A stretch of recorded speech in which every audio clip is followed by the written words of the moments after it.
लिखमसतुन तुफ़ी बिहा हर्रल वबाइन हातिमा अल मुस्तफ़ा वल मुर्तज़ा वल फातिमा। आइए सबसे पहले दुरूद पाक की फजीलत सुनने की सआदत हासिल करते हैं। तमाम फरिश्तों के सरदार हज़रत जिब्रील अलैहिस्सलाम सादिक़ व मस्तूक नबी सल्लल्लाहु ताला अलैहि वसल्लम की बारगाह में हाजिर होते हैं और अर्ज़ करते हैं, या रसूलल्लाह सल्लल्लाहु ताला अलैहि वसल्लम, अल्लाह रब्बुल इज़्ज़त ने मुझे इतना इल्म अता फरमाया है कि मैं कायनात की तमाम अशिया को शुमार कर सकता हूँ। या रसूलल्लाह सल्लल्लाहु ताला अलैहि वसल्लम, आसमान में जितने सितारे मैं उन्हें शुमार कर सकता हूँ। या रसूलल्लाह सल्लल्लाहु ताला अलैहि वसल्लम, मैं समंदर की मछलियों को शुमार कर सकता हूँ। या रसूलल्लाह सल्लल्लाहु ताला अलैहि वसल्लम, मैं रेतों के ज़र्रों को शुमार कर सकता हूँ, लेकिन एक ऐसी शय है जिसे मैं शुमार नहीं कर सकता। मेरे करीम आका ने फरमाया, ऐ जिब्रील, वो कौन सी शय है? हज़रत जिब्रील अलैहिस्सलाम सादिक़ व मस्तूक नबी सल्लल्लाहु ताला अलैहि वसल्लम की बारगाह में अर्ज करते हैं, या रसूलल्लाह सल्लल्लाहु ताला अलैहि वसल्लम, जब आपकी उम्मत आप पर एक मरतबा दुरूद पाक पढ़ती है, उसके बदले में अल्लाह रब्बुल इज़्ज़त नेकी अता फरमाता है कि मैं उसे शुमार नहीं कर सकता। खुद मेरे करीम आका ने अपनी हदीस मुबारका में इरशाद फरमाया, मन ज़ारा कब्री वजब अल्लाहु शफाती, जिसने मेरी कब्र की ज़ियारत की उस पर मेरी शफात वाजिब हो गई। सहाबा ने आका करीम सल्लल्लाहु ताला अलैहि वसल्लम की बारगाह में अर्ज़ किया, या रसूलल्लाह सल्लल्लाहु ताला अलैहि वसल्लम, जो लोग गरीब हैं, जो लोग मदीना मुनव्वरा नहीं आ सकते, उनके लिए तो सुने। करीम आका सल्लल्लाहु ताला अलैहि वसल्लम ने क्या फरमाया? आका करीम सल्लल्लाहु ताला अलैहि वसल्लम फरमाते हैं, मन सल्ला अलैया वाहिदतन वजब अल्लाहु शफाती, जिसने मुझ पर एक मरतबा दुरूद पाक पढ़ा उस पर भी मेरी शफात वाजिब हो गई। आइए हम और आप मिलकर आका करीम सल्लल्लाहु ताला अलैहि वसल्लम की बारगाह में दुरूद पाक का हदिया पेश करें। पढ़ें बाबुलंद आवाज़, अल्लाहुम्मा रब्बु मुहम्मदिन सल्लल्लाहु अलैहि वसल्लम नहनु इबादु मुहम्मदिन सल्लल्लाहु अलैहि वसल्लम सलातम व सलामन अलैका या रसूलल्लाह सल्लल्लाहु ताला अलैहि वसल्लम। प्यारे आका अलैहिस्सलाम के प्यारे दीवानों, इस्लाम में शादी का तसव्वुर कैसा है? इस्लाम ने अपने मानने वाले को जो शादी करने का हुक्म दिया है तो उसका तरीका भी बताया है। इस्लाम ने अपने मानने वाले को कहीं भी तन्हा नहीं छोड़ा है। इस्लाम ने अपने मानने वाले को जिस काम का हुक्म दिया तो उस हुक्म के साथ उसका तरीका भी बताया है कि तुम्हें इस हुक्म पर अमल करना है और इस तरह करना है जिस तरह अल्लाह और उसके रसूल सल्लल्लाहु ताला अलैहि वसल्लम ने बताया है। अगर तुम इसी तरह करोगे तो अल्लाह रब्बुल इज़्ज़त तुम्हारे उस काम को कबूल भी फरमाएगा और तुम्हें उस पर अजर व सवाब भी अता फरमाएगा। मैं अपनी गुफ्तगू का आगाज़ हुज़ूर गौसे पाक रहमतुल्लाहि ताला अलैह के कौल से शुरू करना चाहता हूँ। हुज़ूर गौसे पाक रहमतुल्लाहि ताला अलैह की एक किताब है जिसका नाम है फतहुल गैब। उस किताब में हुज़ूर गौसे पाक रहमतुल्लाहि ताला अलैह ने एक कौल नकल फरमाया है। आप रहमतुल्लाहि ताला अलैह फरमाते हैं, ला बुद्दा लिकुल्लि मोमिनिन फी सारी अहवालिही मिन सलासति अशिया। आप रहमतुल्लाहि ताला अलैह फरमाते हैं, हर मोमिन को हर हाल में अपने ऊपर तीन बातों को लाजिम समझ लेना चाहिए। किसको समझ लेना चाहिए? हर मोमिन को। अब मोमिन में मर्द भी आ गए और औरतें भी आ गई। लिकुल्ली मोमिन, जितने ईमान वाले हैं, हर ईमान वालों के ऊपर ये तीन बातें लाजिम हैं। कब लाजिम है? फी सारी अहवालिही, हर वक्त में। ऐसा नहीं कि दिन में लाजिम है तो रात में हट जाएगी या रात में लाजिम है तो दिन में हट जाएगी। नहीं, हर अहवाल में हर मोमिन पर ये तीन बातें लाजिम हैं। उसे हमेशा अपने ऊपर इन तीन बातों को इख्तियार कर लेना चाहिए। आप रहमतुल्लाहि ताला अलैह फरमाते हैं, पहली बात, अमरुन यमतसिलु, अल्लाह रसूल ने जिस बात का हुक्म दिया है उस पर अमल करो। अमरुन यमतसिलु, अल्लाह रसूल ने जिस बात का हुक्म दिया है उस पर अमल करो। व नहयुन यस्तनीबु, और अल्लाह रसूल ने जिस बात से रोका है उससे रुक जाओ।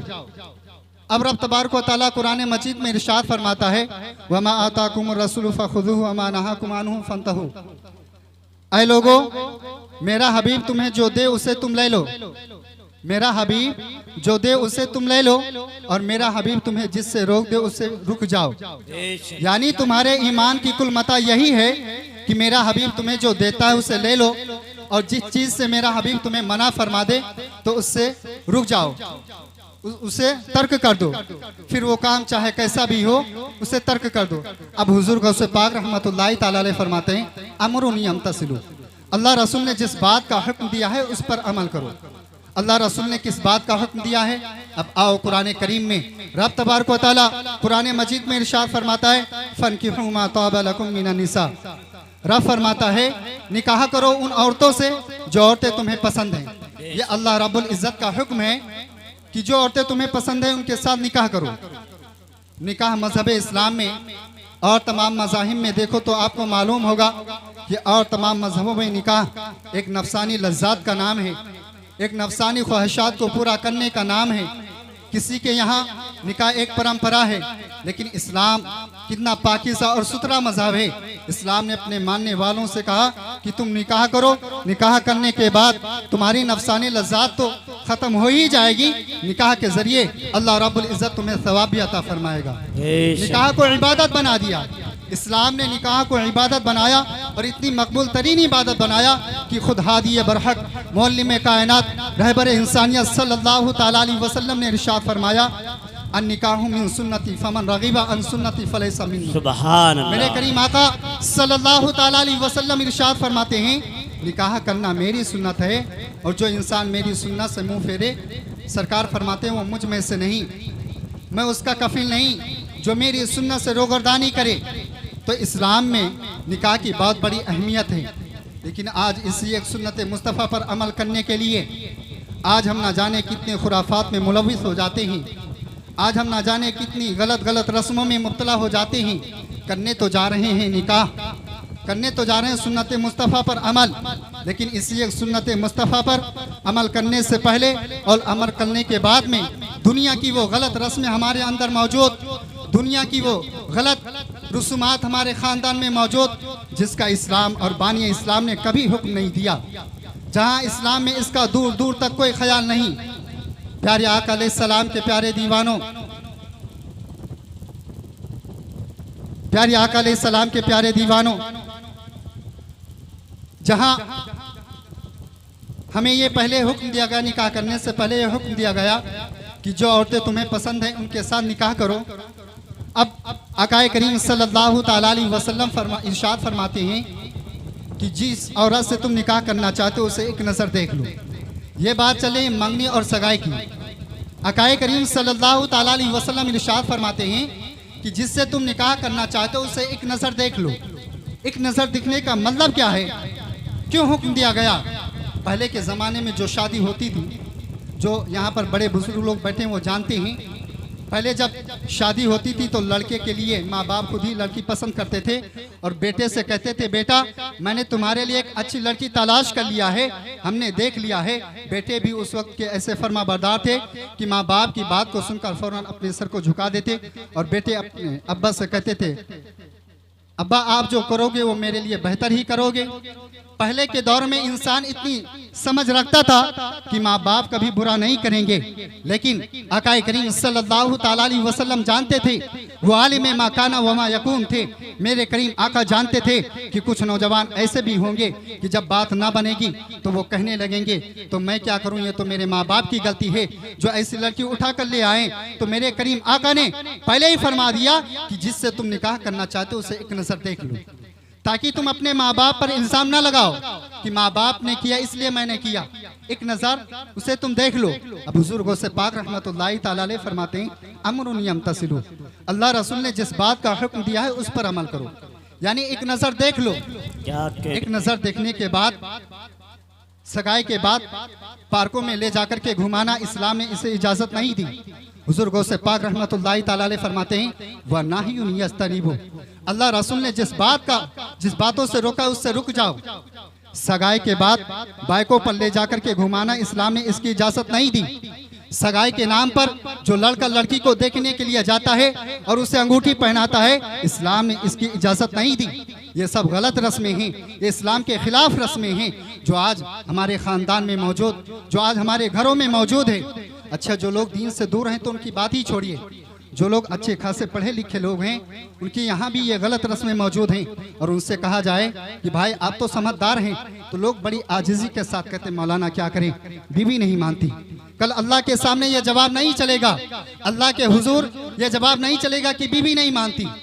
हुजूर से पाक रहमतुल्लाहि तआला अलैह फरमाते हैं कि अल्लाह और उसके रसूल ने जो हुक्म दिया है उस पर अमल करो। एक नज़र देख लो।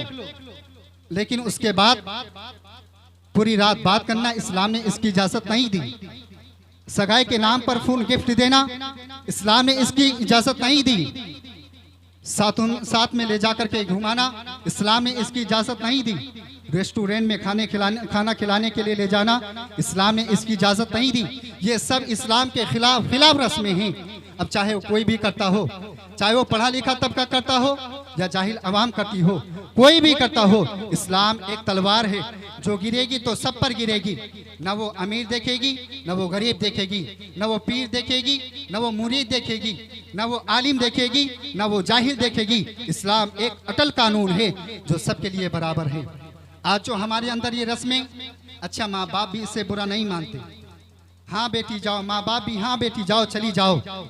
सगाई से लेकर शादी तक दुल्हा मोहब्बत का इतना इजहार कर देता है कि सारी मोहब्बत खत्म हो जाती है।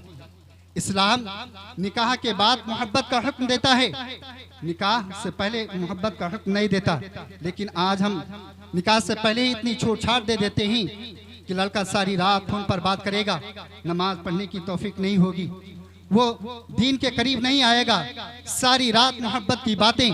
फिर जब बच्चा घर वालों की बात नहीं मानता, फिर लोग मौलाना साहब के पास आते, मौलाना साहब बच्चा हमारी बात नहीं मानता, हमारा कहना नहीं मानता, कोई तावीज़ दे दीजिए जिससे बच्चा हमारी बातों को मानने लगे।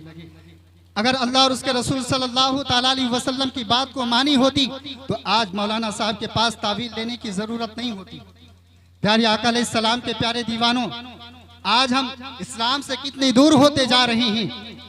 याद रखिए, अल्लाह रब्बुल इज्जत ने हर मर्द और हर औरत को दो बॉक्स अता किए हैं, दो संदूक अता किए हैं। वो दो बॉक्स, वो दो संदूक क्या है? वो एक मोहब्बत का, एक नफरत का।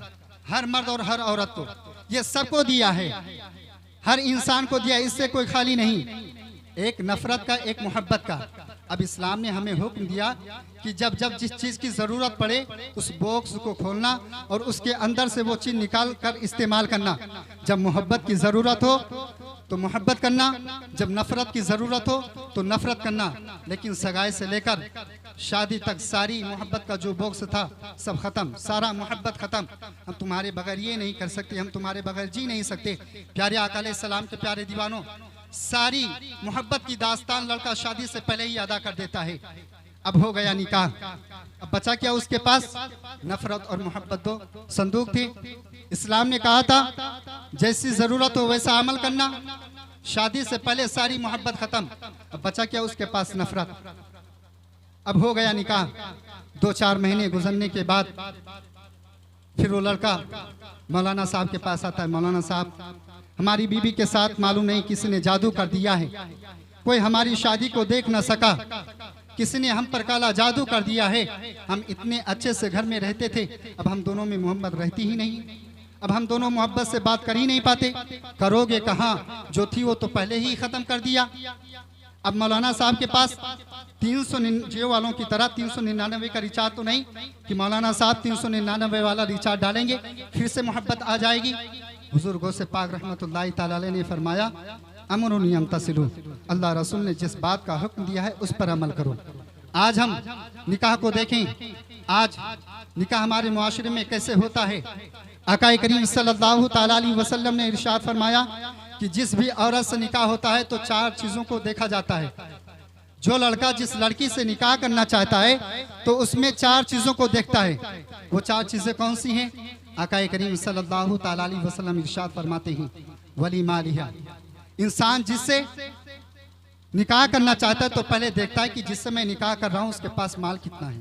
जितना ज़्यादा माल होगा उतनी ज़्यादा दहेज भी आएगा, जितना ज़्यादा माल होगा उतनी ज़्यादा मेरी खातिर तवाजो भी की जाएगी।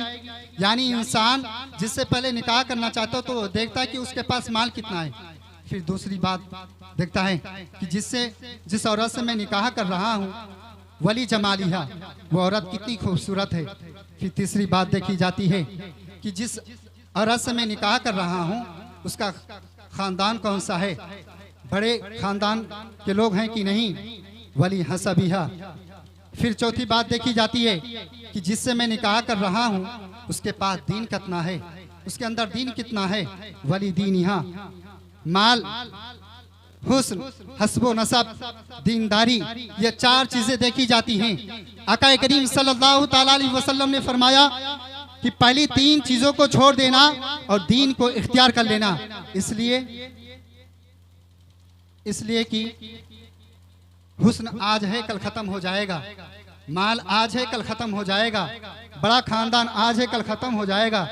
लेकिन अगर तुमने दीन की बुनियाद पर अगर किसी से निकाह किया, दीनदारी की वजह से अगर निकाह किया, तो तुम्हारे घर में औलादें भी नेक होंगी, नेक पैदा होंगी।